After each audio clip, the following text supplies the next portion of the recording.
Assalamualaikum warahmatullahi wabarakatuh. Salam awas bersama rakyat awasi pemilu bersama Bawaslu tegakkan keadilan pemilu. Hari ini kami kedatangan tamu alumni SKPP Dasar 2021. Mbak Vina, lengkapnya Mbak Vina Arwa Pertiwi. Vina Arwa Pertiwi, mahasiswi setia AMM yang semester tua ya. Iya, semester 7. Semester 7 yang kemarin mengikuti SKPP Dasar dan alhamdulillah ternyata dari KLU ada 2 SKPP Dasar yang lolos untuk mengikuti SKPP lanjutan yang akan dilaksanakan pada hari Rabu 29 September sampai dengan 3 Oktober. Gimana perasaannya mendapatkan informasi bahwa Mbak Vina itu bisa mengikuti SKPP lanjutan? Rasanya tuh senang yang karena kita ngarepin gitu loh Pak. Sebelum kita mengikuti SKPP Dasar itu udah wow, ternyata waktu briefing itu kan kita dikasih tahu nih nanti SKPP itu ada 3 tahap. Yang pertama itu SKPP Dasar, yang kedua itu menengah, dan yang selanjutnya itu lanjutan. Nah, sebelum kita ikut dari SKPP Dasar itu kita udah wanti-wanti nih Pak, mudahan gitu kita lolos di SKPP yang menengah, dan ternyata alhamdulillah lolos juga. Tentunya penilaian untuk lolos menengah itu kan dilihat dari hasil waktu pretest sama kegiatan yang dilakukan, aktivitas aktif apa tidak di dasar, sehingga kemudian di lanjutan di menengah ini bisa lulus. 2 orang ya, Mbak Elma yang kemarin ada di podcast kita dan Mbak Vina yang kita undang kan. Seperti kebetulan jadinya ya. Iya. Tapi bukan tidak ada kemudian tidak ada mentang-mentang ini kemudian diluluskan, tidak ada itu ya. Jadi memang itu murni dari hasil sekolah dasar, itu dilihat dari aktivitas yang ada dilakukan di dasar hingga menjadi mengikuti untuk tingkat menengah. Nah, apa sih yang didapatkan kemarin? Kalau pertanyaan awal ini yang saya juga pertanyakan di Mbak Elma kemarin, apa sih yang didapatkan Mbak Vina dari SKPP? Oke, yang pertama itu kita dapatin ilmu, jelas lah Pak ya. Ilmu yang untuk mengetahui gimana sih pemilu, gimana sih pengawasan partisipatif tersebut, apa sih pelanggaran-pelanggaran yang ada di pemilu. Yang pertama itu kita dapat ilmu yang sangat dan bermanfaat sekali bagi kita dan masyarakat luas. Yang kedua itu kita punya relasi. Kita punya relasi bersama teman-teman, bersama panitia-panitia yang ada di sana, dan kita juga bisa belajar gimana cara kita komunikasi dengan baik itu bersama dengan orang yang lebih tua dari kita, dengan orang yang sebaya dengan kita. Oke, dari itu kan 3 hari itu pasti full materi dan lain sebagainya. Bahkan kemudian yang membuka pada saat itu adalah Ketua Bawaslu Republik Indonesia. Gimana sih perasaannya nih Ketua Bawaslu RI itu yang membuka gitu kan? Sedangkan teman-teman ini kan dari tidak tahu kemudian tiba-tiba masuk SKPP, terus kemudian tahu yang buka Bawaslu RI, terus kemudian kan itu gimana sih anaknya itu? Senang sih nge-fly gitu Pak, dari sekian banyak peserta yang katanya 300-an yang daftar, ternyata kita termasuk di sana gitu. Dan ternyata di KLU ini hanya 6 orang gitu. Wow, ternyata saya bisa ya gitu Pak. Pertama agak waktu sebelum mengikuti itu kan kita dikasih tahu kalau jumlah pesertanya itu jumlah pendaftarnya itu 300-an. Wow, dan yang dicari dari KLU itu cuma 6 atau 8 orang. 8 orang. 10 sih yang 10, tapi ya. Dan yang terpilih itu hanya sedikit gitu dari KLU. Wow, gitu banyak banget saingannya, tapi sempat berkecil hati. Tapi alhamdulillah bisa gitu. Oh, akhirnya kemudian dari hal itu kemudian sekarang sampai persiapan untuk apa sih persiapan Mbak Vina untuk mengikuti ini SKPP tingkat menengah ini? Untuk persiapan SKPP tingkat menengah yang pertama itu yang paling wajib pertama kesehatan. Kenapa saya mengatakan kesehatan? Karena yang di tingkat dasar aja kegiatannya itu sangat padat Pak, apalagi di tingkat menengah. Nah, di sini kesehatan itu yang paling penting. Dan yang kedua itu kita review materi kita yang pertama di SKPP Dasar. Dan jangan lupa untuk searching di YouTube dan Google apa sih SKPP, bagaimana pengawasan partisipatif itu pasti ada di Google dan di YouTube. Jadi di sini kita untuk belajar mandiri aja dulu Pak, untuk persiapan-persiapannya, eh, untuk membuat gitu apa fondasi kita, gimana cara kita mengetahui. Jangan sampai kemudian masuk di ruang sekolah kader tidak tahu kita apa-apa. tahu apa-apa, malu sendiri. Malu sendiri. Ya, SKPP ini kan yang keempat kalau tidak salah ya, yang mulai 2018, 19, 20, 21. Nah, di KLU itu Mbak Vina itu menjadi alumni ketiga. Alumni ketiga dari sekolah kader pengawasan, karena pada saat saya lupa di sekolah SKPP yang mana yang nggak ada KLU pesertanya, sehingga kita sampai dengan hari ini memiliki sekitar yang sekolah kader pengawasan pertama itu ada 10 orang, terus yang kedua ada 4 orang, dan yang ketiga itu Mbak Vina dan kawan-kawan sudah 8 orang.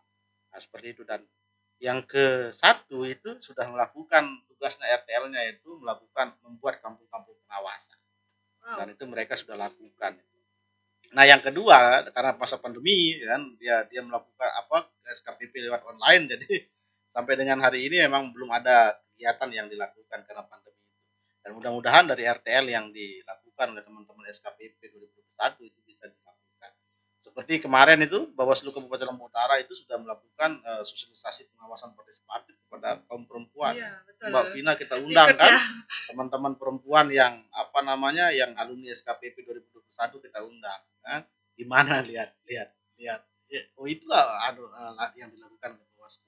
Bagaimana menyampaikan mensosialisasikan kepada halayak banyak, halayak ramah di komunitas perempuan itu tentang bagaimana perempuan juga harus mau mengawasi pelaksanaan pemilu yang ada. Kayak wow dan speechless gitu Pak, kasih apresiasi gitu ke Bawaslu KLU. Kenapa? Karena Bawaslu KLU itu memilih perempuan yang hanya sebagai objek, yang seperti kita ketahui kalau perempuan itu pasti hanya dijadikan objek gitu Pak ya. Tapi di sini saya kayak solid banget ke Bawaslu KLU kalau memilih perempuan. Kenapa? Karena perempuan itu jadi tombak gitu dari ujungnya. Mereka itu bisa Pak, bukan hanya, jangan jadikan perempuan itu objek aja. Karena seperti yang kita lihat kemarin, kita bersama ibu-ibu yang udah berumur dan memiliki keluarga gitu Pak ya, tapi semangatnya mereka itu luar biasa banget gitu. Benar. Luar biasa mereka semangatnya kritis. Iya. Pertanyaan juga banyak sekali pertanyaan gitu ya. Sampai kita kewalahan tuh. Mereka yang udah berumur aja udah mempunyai komunitas dan jumlahnya banyak gitu Pak. Jadi kayak tamparan banget nih buat milenial gitu. Iya. Kalau orang tua aja bisa, apalagi kita gitu. Nah, harapannya begitu. Dari teman-teman SKPP ini bisa mengumpulkan komunitas-komunitas anak muda milenial. Ya. Di sana nanti yang menyampaikan sosialisasi teman-teman alumni SKPP kepada komunitasnya enak. Ya, tapi memang bukan tidak harus ya, tetapi kemudian dari rencana tidak lanjut yang sudah dilakukan oleh teman-teman SKPP, alumni SKPP 2021 itu harus dilaksanakan. Ya, memang pada persoalan itu terkendala biaya misalnya, tetapi tidak menutup kemungkinan tanpa biaya pun bisa melakukan kumpul-kumpul dengan komunitas. Tanpa biaya juga bisa dengan cara yang pernah itu kita menggunakan link Zoom gitu Pak. Nanti kita ngundang beberapa teman-teman yang beberapa di berarti online juga bisa, atau room meeting bikin dan sebagainya itu bisa. Itu sebenarnya bukan hanya tentang biaya, tetapi tergantung dengan niatnya kita. Kalau misalnya kemauannya kita action, ya udah berhasil gitu. Mbak Vina umurnya berapa sekarang? 21 tahun, berarti sudah pernah mengikuti pemilihan ya? Itu berapa kali ikuti pemilihan atau apalah namanya, pemilukah atau pemilu kada? Atau dua-duanya diikuti nih? Dua-duanya. Dua-duanya, berarti 2 kali melakukan. Gimana perasaan dengan ketidaktahuan, misalnya bukan dengan ketidaktahuan, tahu tetapi memang kan anak-anak muda atau pemula biasanya ya menjadi bagian, ya sudah mengikuti saja tanpa itu gimana? Setelah kemudian masuk SKPP, ternyata begini loh harus anak muda itu gitu. Oke, untuk sebelumnya ya Pak ya, sebelum saya mengikuti SKPP itu kayak bodo amat gitu, pemilu itu kayak gimana. Yang penting nggak golput gitu. Yang penting ada tinta Ada tinta di ya yang itu kelingking ya. ada tinta di Itu kelingking kan dan di-upload gitu biasanya Pak. tenar kan kalau Iya, warna di kelingking terus diupload di iya, Facebook, Instagram itu betul. keren itu nih, Keren gitu. milenial nih gitu kan. Tapi ternyata setelah mengikuti itu pemilu itu kayak ujung tombaknya gitu, ujung tombak dari kehidupan atau aktivitas dari suatu kabupaten gitu Pak atau negara. Untuk memilih pemimpin. Iya betul, karena di sini ketika kita mengikuti pemilihan umum, satu suara itu aja penting banget Pak, karena satu suara itu mewakilkan semua rakyat dan aspirasinya gitu. Jadi harapan besar dari kami SKPP untuk masyarakat Lombok Utara atau yang lainnya, kita tuh berharap tolak politik uang. Ayo kita sama-sama jujur. Ayo kita sama-sama menelaah gitu. Pemimpin yang baik itu seperti apa, pemimpin yang jujur itu seperti apa. Ayo kita sama-sama memberikan pemahaman kepada masyarakat luas agar sadar gitu Pak, pemilu itu bukan hanya sekedar tentang uang. Apa sih gunanya uang 100.000 untuk 5 tahun? Benar. Keren. Kalau pemahaman anak muda semuanya seperti Mbak Vina, maka pasti akan menghasilkan pemimpin. Misalnya kan yang itu kan tanda kutip, akhirnya bahwa pemahaman anak-anak muda itu terhadap bagaimana memilih pemimpin, memilih wakil rakyatnya itu bisa dilakukan dengan bagaimana kemudian ini harus terus dilaksanakan. Nah, tentunya di SKPP itu kan banyak giat itu. Apa yang banyak kegiatannya, banyak pematerinya, banyak ilmunya. Ya, yang dari 3 hari itu apa sih yang sangat-sangat Mbak Vina senangi atau yang tentunya semua pasti bagus ya. Maksudnya yang kena di anunya Mbak Vina itu terhadap materi-materi yang ada itu apa? Yang pertama itu kalau kita ingin merubah semua orang, kita itu harus merubah diri kita sendiri dulu Pak. Jadi kita mulai merubah diri kita sendiri dulu, baru step by step kita mempengaruhi orang lain. Jangan langsung belaga gitu, mempengaruhi orang banyak tanpa mempengaruhi orang dari sekitar kita dulu. Yang pertama itu kita mulai dari hal-hal yang biasa aja Pak, kayak misalnya kita buat postingan-postingan di Facebook, Instagram mengenai pentingnya pemilu gitu. Misalnya kayak kita kayak beredukasi kepada publik melalui sosial medianya kita gitu. Iya. Apa sih gunanya sosial media kalau bukan untuk berkomunikasi dengan khalayak ramai? Iya, benar. Berarti Mbak Vina pasca SKPP itu memanfaatkan sosmed ya. Iya, betul. Baik akunnya Instagramnya Mbak Vina, Facebooknya, Twitternya untuk disampaikan kepada halayak bahwa ini loh harus yang dilakukan oleh masyarakat kebanyakan gitu. Ini loh yang tapi kan biasanya kalau di Facebook apalagi teman-temannya Mbak Vina pasti anak muda milenial kan. Jadi nah, selain di Facebook, rencana ke depannya Mbak Vina dengan menjadi alumni ini tentunya kemudian tidak hanya menjadi alumni diam saja, apa yang dilakukan? Oke, kemarin terakhir SKPP itu Pak ya, malam-malam kita ngumpul nih sama alumni SKPP yang KLU di Aruna kemarin. Dan kita itu ngebahas mengenai rencana tindak lanjutnya gitu Pak. Jadi di sini kami besar harapan gitu untuk teman-teman yang SKPP dari sebelum kami itu bisa bekerja sama dengan kami dan mengunjungi Bapak gitu. Tapi sebelumnya kami juga ingin bertanya gitu Pak ya, harapannya Bapak gitu seperti apa buat SKPP gitu, karena kami juga ikut SKPP belum tahu loh visi misi kenapa dijadikan SKPP. Kita tuh hanya tahu kita tuh bakal jadi relawan untuk mengawas partisipatif gitu Pak, tapi untuk kerjasama lebih lanjutnya itu kita kan belum koordinasi, jadi kayak gitu ya. masih Iya, sebagai informasi bahwa di KLU itu ada 3 alumni SKPP. Alumni pertama itu jumlahnya sekitar 10 orang kalau tidak salah. Alumni kedua itu 4 orang dan alumni ketiga Mbak Vina dan kawan-kawan itu ada 8 orang. Nah, di alumni pertama SKPP itu apa namanya? Sudah melakukan kegiatan itu membentuk kampung-kampung pengawasan di lingkungannya masing-masing dan alhamdulillah itu sudah berjalan. Itu ada 10 orang, jadi setiap 1 orang kemarin kita membuat kegiatan itu di 2 tempat. Jadi dia punya 2 komunitas kampung pengawasan. Jadi sekitar 20 kampung pengawasan. Alhamdulillah sampai hari ini itu karena pandemi kita tidak pernah melakukan komunikasi lagi ya, karena pandemi itu kan mau menggunakan media sosial juga agak ribet karena memang lebih enak kita langsung berkunjung bersilaturahmi langsung tatap muka. Nah yang kedua di SKPP yang kedua itu ada 4 alumninya tetapi karena masa pandemi sehingga kemudian tidak ada berkegiatan. Dan yang ketiga memang setiap ada selesai SKPP itu kita mengundang untuk mengajak mereka maunya apa. Nah, di sana kita mau buat kegiatan apa gitu. Bawaslu dari eh, keuangannya misalnya, terus kemudian teman-teman itu seperti apa. Dan itu selalu. Jadi setiap SKPP itu selalu. Cuman di SKPP sekarang ini belum kita dapat waktu untuk mengundang karena kami juga di kantor sedang WFH WFO.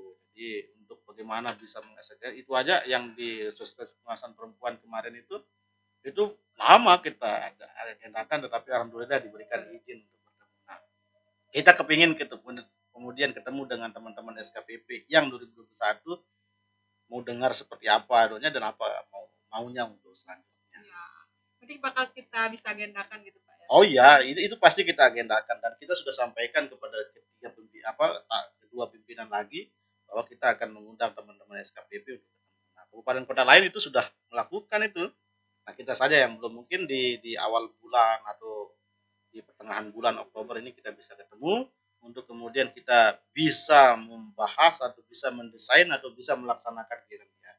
Nah, Mbak Vina selanjutnya apa sih harapannya Mbak Vina dengan pemahamannya Mbak Vina sekarang tentang kepemiluan itu sudah ada gitu dari SKPP dasar itu kepada anak-anak muda milenial kayak ini. Apa sih yang diharapkan? Apakah udahlah cukup menerima duit nyoblos, kalau ada yang lebih banyak nyoblos kan itu nggak boleh itu kan. Nah seperti apa sih harapannya Mbak Vina kepada anak-anak muda di KRI? Harapannya itu yang pertama itu ayo kita sama-sama ayo kita sama-sama belajar mengetahui apa yang benar dan tidak benar itu Pak. Jadi di sini besar harapan saya karena kalau kita bicara dengan di depan anak milenial itu seperti siapa sih dia umur berapa sih yang berbicara kayak gitu ya. Jadi teman-teman di sini jangan pandang umur gitu. Jadi lihat sisi baiknya gitu. Kalau misalnya dia baik, apa yang dibicara tuh ya udah diambil gitu. Di sini besar harapan kita untuk teman-teman bisa ikut dalam pengawasan pemilu tersebut. Karena kalau bukan kita, siapa lagi teman-teman? Karena kita ini adalah generasi milenial, generasi penerus bangsa. Kita yang bakal menggantikan posisi-posisi tetua-tetuanya kita tentunya Pak ya. Jadinya kalau misalnya kita dari generasi milenial dari sejak dini saja sudah baik, apalagi besok ketika udah besarnya. Karena usually kebiasaan Kak, behavior gitu. Kayaknya kalau misalnya kebiasaan kita behaviornya kita terlalu buruk, berarti untuk masa depannya kita itu juga bakal buruk gitu Pak. Kalau misalnya remaja saja kita sudah berani mengambil dan menerima uang dari calon kepala daerah tersebut. Atau calon legislatif. Nah, gimana ke depannya? Berarti kita semakin berani gitu berani untuk mengambil uang transaksinya dari mereka, lebih anu. Ya, karena kalau misalnya itu tergantung behaviornya kita kan Pak, itu tergantung dari kebiasaannya kita. Kalau misalnya sekarang dari kecil dari remaja aja kita udah biasa sudah terbiasa menerima uang suap itu, ya berarti ke depannya generasi yang akan datang itu juga bakal buruk gitu Pak. Jadi besar harapan kami, ayo kita sama-sama menolak politik uang dan ayo kita sama-sama belajar apa sih pemilu yang baik tersebut gitu. Dengan tentunya kan apalagi dunia maya ini mulai Facebook, mulai apa kan banyak kemudian video, banyak bacaan-bacaan berkaitan dengan itu. Oke Mbak Pina, itu saja yang bisa kita sampaikan kepada anak-anak muda ya. Harapannya sudah jelas itu mengajak anak-anak muda, ayolah kita berbuat untuk kemudian bagaimana kemudian pengawasan ini bisa berjalan dengan baik sehingga menghasilkan pemimpin atau wakil rakyat yang baik juga atau yang bagus. Itu saja sahabat-sahabat Bawaslu Kabupaten Lombok Utara. Selanjutnya nanti kita akan banyak melakukan diskusi-diskusi seperti ini untuk bagaimana memberikan pencerahan atau sosialisasi untuk menyambut pemilu serentak pertama tahun 2024. Karena di pemilu 2024 itu 2 kali kita berpemilu. pemilu nasional dan pemilu lokal. Lokal. Semoga kemudian apa yang menjadi keinginannya Mbak Vina dan teman-teman SKPP lain nanti kita akan coba bertemu untuk kita membuat cara tidak lanjut ke Iya, depan betul. untuk persiapan bagaimana mengajak seluruh masyarakat Kabupaten Lombok Utara untuk bisa atau berani mereka berbicara, berani mereka melaporkan dugaan-dugaan pelanggaran. Ya, betul. Nah, satu poin, pernah enggak melihat ada money politik ada di lingkungannya Mbak Vina? Untuk melihatnya secara langsung sih tidak, Pak. Karena kita hanya mendengar saja. Money politik itu seperti yang kita ketahui kalau di masyarakat luar itu udah biasa, usually is biasa gitu Pak ya. Jadinya karena kita mungkin masih muda, itu kayak enggak pernah gitu Pak. Kalau untuk secara langsungnya enggak pernah ngelihat, tapi untuk mendengar ya, banyak ya. Nah, mudah-mudahan di pemilu selanjutnya dengan adanya Mbak Vina dan kawan-kawan bisa menyampaikan, bisa setidaknya menyampaikan ini kepada keluarganya, kepada tetangganya untuk jangan kemudian melakukan hal-hal yang tidak diperbolehkan dalam aturan perundang-undangan yang ada. Itu saja Mbak Vina, terima kasih atas kehadirannya. Semoga ini bermanfaat kepada seluruh warga masyarakat Kabupaten Lombok Utara. Demikian Mbak Vina, assalamualaikum warahmatullahi wabarakatuh. Salam awas bersama rakyat awasi pemilu. Bersama Bawaslu tegakkan keadilan. Oke, terima kasih Mbak Vina.